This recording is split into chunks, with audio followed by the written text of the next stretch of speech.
Container lorry road മാറി ഓടി. അടിപ്പാതയുടെ മുകളിൽ ക്യാബിൻ കുടുങ്ങിയതുകൊണ്ട് വൻ അപകടം ഒഴിവായി. ദേശീയപാതയിൽ കരിവള്ളൂർ ബസാറിൽ വ്യാഴാഴ്ച രാത്രിയാണ് അപകടം നടന്നത്.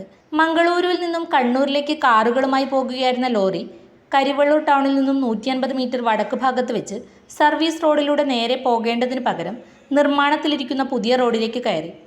അടിപ്പാത നിർമ്മാണത്തിന്റെ ഭാഗമായി തറനിരപ്പിൽ നിന്നും 10 മീറ്റർ ഉയരത്തിലാണ് ഇവിടെ റോഡ് കടന്നു പോകുന്നത്. അടിപ്പാതയുടെ ഒരു ഭാഗം മണ്ണിട്ട് ഉയർത്തിയിട്ടുമില്ല. 10 മീറ്ററോളം താഴ്ചയിലേക്ക് വീഴുന്നതിന് തൊട്ടു മുമ്പാണ് ക്യാബിൻ കുടുങ്ങിയത്. ഡ്രൈവർ സംഭവസ്ഥലത്തു നിന്നും ഓടിപ്പോയി.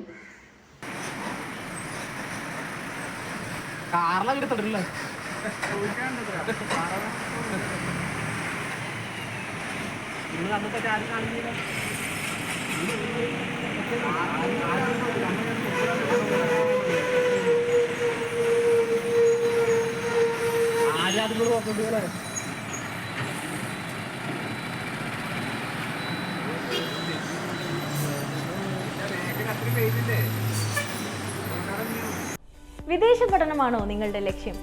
എങ്കിൽ എഡ്വിങ്സ് തന്നെയാണ് നിങ്ങളുടെ ഏറ്റവും മികച്ച choice. Edwings, Kerala's favourite study abroad consultant.